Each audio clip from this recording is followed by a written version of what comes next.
கிச்சன்லேருந்து வெண்டைக்காய் வறுவல் பண்ணி காமிக்க போகிறேன். வாங்க எப்படி செய்யலான்னு பார்க்கலாம்.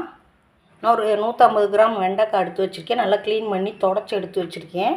இதை வந்து இந்த மோகனையிலையும் நம்ம கட் பண்ணிவிட்டு இந்த தூரையும் கட் பண்ணிவிட்டு நீல சைஸில் வந்து நம்ம கட் பண்ணி எடுத்துகிட்டு வந்துடுவோம். இந்த மாதிரி நீல சைஸில் ஒரு வெண்டைக்காயை 4 நறுக்கி வச்சுக்கிறணும். நம்ம இந்த மாதிரி நீளமாக இதுக்கு வந்து இஞ்சி பூண்டு 1/2 ஸ்பூன் எடுத்திருக்கேன், மஞ்சள் பொடி 1/2 ஸ்பூன் எடுத்திருக்கேன், கரம் மசாலா 1/2 ஸ்பூன் எடுத்திருக்கேன், காஷ்மீர் சில்லி பொடி 1 ஸ்பூன் எடுத்திருக்கேன், நம்ம வீட்டு மிளகா பொடி தனி பொடி 1/2 ஸ்பூன் எடுத்திருக்கேன், உப்பு தேவையான அளவு எடுத்து வச்சுருக்கேன், தூள் உப்பு இதெல்லாமே இதில் சேர்த்து விட்டுறலாம். நம்ம சேர்த்துட்டு கார்ன்ஃப்ளவர் மாவு இந்த ஸ்பூனுக்கு நிறைய 4 ஸ்பூன் கார்ன்ஃப்ளவர் மாவு போட்டுட்டு நம்ம இதில் வந்து கொஞ்சமாக பச்சரிசி மாவு சேர்க்க போகிறோம்.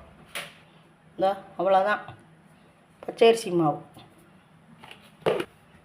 இப்போ இதை வந்து நல்லா பிரட்டிடுவோம். இதில் நல்லா பிரட்டிட்டு கொஞ்சமாக தண்ணி தெளிச்சுக்குவோம். போதும் இந்த அளவுக்கு. இது நல்லா பிரட்டி எடுத்துகிட்டு வந்துடுறேன். நான் எல்லாத்தையும் நல்லா பிரட்டி வச்சுருக்கேன். ஒரு 10 நிமிஷம் நல்லா ஊறட்டுது. உப்பெல்லாம் கரெக்டாக இருக்குது. ஒரு 10 நிமிஷம் ஊறினதுக்கப்புறம் நம்ம பொரிக்கலாம். எல்லாம் கடலெண்ணெய் ஊற்றிருக்கேன். எண்ணெய் நல்லா காஞ்சிருச்சு. அடுப்பை குறைச்சி வச்சுட்டு நம்ம வந்து வெண்டைக்காயை ஒன்றா சேர்த்துடலாம். அதில் இந்த மாதிரி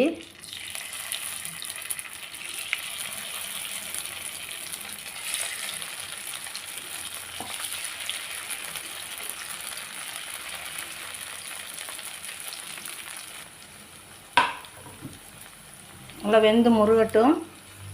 நல்லா பிரட்டி விடுவோம். பாருங்கள்,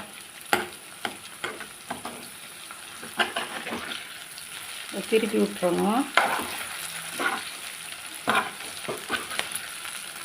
நல்லா முருகணும். வெண்டைக்காய் கொஞ்சம் வலுவழுப்பு தன்மை இருக்கத்தான் செய்யும்.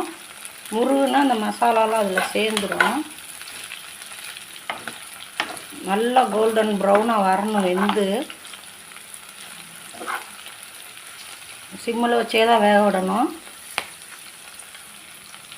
நல்லா வேகட்டும். எண்ணெயெல்லாம் கொதிப்பெல்லாம் அடங்கிருச்சு. இப்போ நம்ம அதை ஒரு பிளேட்டுக்கு மாற்றிடலாம். எண்ணெய் நல்லா வடிச்சிட்டு எடுக்கணும். ஷீலு கிச்சன்லேருந்து வெண்டைக்காய் வறுவல் பண்ணி காமிச்சிருக்கேன். இது ரொம்ப டேஸ்ட்டாக இருக்கும். நீங்களும் இதேமாரி செஞ்சு பாருங்கள். குழந்தையெல்லாம் விரும்பி சாப்பிடுவாங்க. எவ்வளோ பொரிச்சு கொடுத்தாலும் பத்தாது குழந்தைகளுக்கெல்லாம். நீங்களும் இதேமாரி செஞ்சு பாருங்கள். ஷீலு கிச்சனுக்கு லைக் பண்ணுங்கள், ஷேர் பண்ணுங்கள், சப்போர்ட் பண்ணுங்கள். நன்றி.